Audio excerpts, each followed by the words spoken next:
काल मनोज जरांगे पाटील यांचं उपोषण त्यांनी मागे घेतल्याबद्दल मी त्यांचे कालच आभार मानलेले आहेत. मराठा समाजाचे आभार मानलेत की सरकारने केलेलं आवाहन आणि विनंतीला मान दिला आणि त्यांच्या ज्या काही मागण्या आणि मुद्दे होते त्या मुद्द्यांच्या संदर्भामध्ये आता तातडीची बैठक मी घेतली.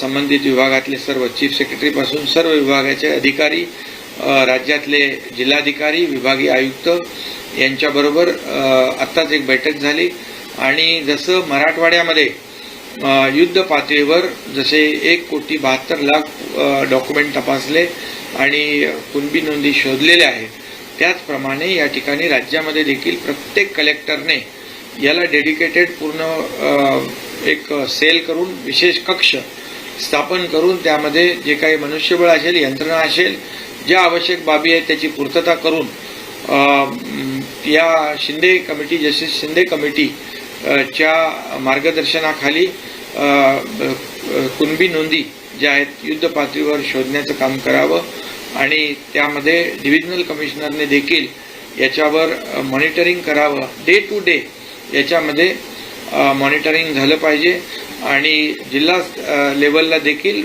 त्याचे अपलोड वेबसाईटवर त्याचा प्रोग्रेस रिपोर्ट टाकला पाहिजे. राज्यस्तरीय जी आपली वेबसाईट आहे त्याच्यावर देखील याचं डिटेल टाकलं पाहिजे. अशा प्रकारच्या सूचना मी दिल्या. त्याचबरोबर जे क्युरेटिव्ह पिटिशन सुप्रीम कोर्टामध्ये आहे त्या संदर्भात देखील जे मागासवर्ग आयोग आहे त्या आयोगाला लागणारा जो इम्पिरिकल डेटा जो आहे तो देखील युद्ध पातळीवर गोळा करण्याच्या सूचना दिलेल्या आहेत. 2 टास्कवर आपण काम करतो. एक कुणबी नोंदी आणि दुसरं क्युरेटिव्ह पिटिशनसाठी इम्पिरिकल डेटा. मराठा समाज मागास कसा आहे हे सिद्ध करण्यासाठी जो काही मोठ्या प्रमाणावर सॅम्पल सर्वे करण्याची आवश्यकता आहे त्याच्या देखील सूचना दिल्यात आणि जिल्हाधिकाऱ्यांनी त्यासाठी एक विशेष कक्ष स्थापन करावा आणि त्याला लागणारं सगळं यंत्रणा, मनुष्यबळ उपलब्ध करून द्यावं आणि स्वतः जिल्हाधिकाऱ्यांनी त्याच्यावर लक्ष ठेवून काम पाहावं.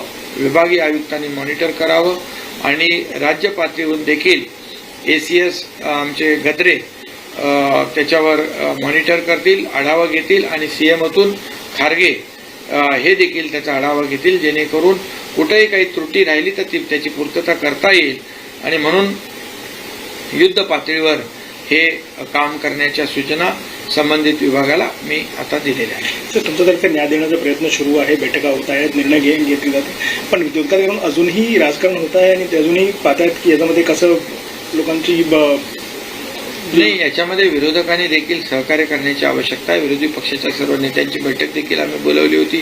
त्यामध्ये त्यांनी देखील अगदी शरद पवारांपासून सगळे होते, काँग्रेसचे नेते होते आणि इतरही सर्व पक्षांचे नेते होते. सर्वपक्षीय बैठक बोलवली. त्याच्यामध्ये देखील मराठा समाजाला आरक्षण मिळालं पाहिजे, कायदेशीर आणि टिकणार हे आरक्षण देण्यावर सगळ्यांचं एकमत झालं आणि राज्यात कायदा सुव्यवस्था, शांतता अबाधित राहिली पाहिजे यावर देखील सगळ्यांचं एकमत झालं. त्यामुळे नक्कीच यामध्ये मराठा समाजाला आरक्षण देण्यासाठी टिकणारं आणि कायद्याच्या चौकटीत बसणारं यासाठी सर्व माझी विनंती, आवाहन आहे की विरोधी पक्षाने देखील याला सहकार्य करण्याची आवश्यकता आहे आणि त्यांनी ते करावं. आणि मनोज जरांगे पाटील आणि सकल मराठा समाजाला देखील माझे आवाहन आणि विनंती आहे की राज्य सरकार जे काम करत आहे सिन्सिअरली, अतिशय गांभीर्यपूर्वक युद्ध पातळीवर ॲक्शन मोडमध्ये राज्य सरकार कामाला सुरुवात केलेली आहे आणि याचा डे टू डे आठवड्याभराचा प्रोग्रेसिव्ह रिपोर्ट देखील जनतेसमोर देखील मांडला जाईल जेणेकरून लोकांना देखील अवगत होईल की सरकार अतिशय सिन्सिअरली याच्यावर काम करते आहे. सर, कल जिस तरीके से जरांगे पाटिल ने अपना अनशन खत्म किया था और सरकार ने आश्वासन दिया था कि कार्रवाई होगी, आज बैठक भी हुई है, अधिकारियों को निर्देश भी दिए गए, क्या हुआ बैठक में सर, हमें बताएं. कल ही मनोज जरांगे पाटिल और उनकी टीम जो थी उन्होंने सरकार के आश्वासन पर विश्वास रखा.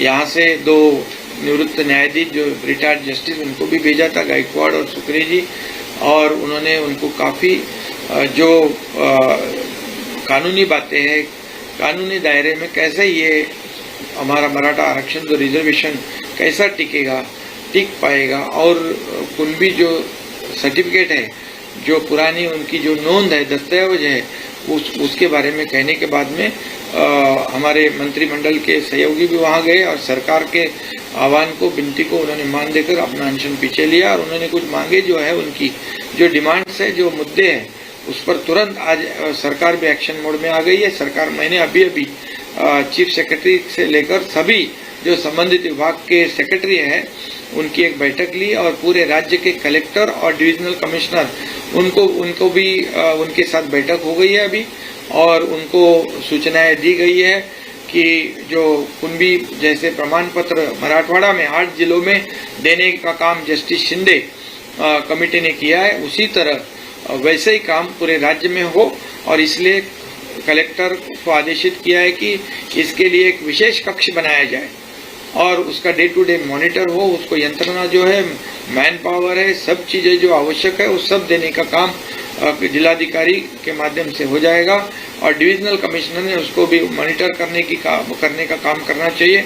इतना ही नहीं तो स्टेट लेवल पर एसीएस लेवल के अधिकारी, हमारे गदरे जी है, वो मॉनिटर करेंगे। सीएमओ से खुद खारगे जी है, वो मॉनिटर करेंगे और इसमें कोई भी दिक्कत त्रुटि ना रहे और बहुत ही वार फुटिंग पे ये जो काम है, ये जो टास्क दिया है वो पूरा हो जाए। और इसलिए 2 लेवल पे काम कर रहे हैं। एक तो जैसे मराठवाड़ा में कुंभी सर्टिफिकेट जितने कागजात डॉक्यूमेंट एग्जामिन किए, उसी तरह पूरे रेस्ट ऑफ महाराष्ट्र में उसी तरह कामकाज कलेक्टर के लेवल पे, डिविजनल कमिश्नर के लेवल पे किया जाए ताकि मराठा समाज को कुंभी जो पुरानी जो हमारे जीआर है उसके मुताबिक उनको फायदा मिले। इसलिए जीआर के मुताबिक जो कुंभी प्रमाण पत्र जो है, जो पुराने जो नोंद है, दस्तावेज है, उसको ढूंढकर ये सर्टिफिकेट देने का काम, डॉक्यूमेंट चेक करने का काम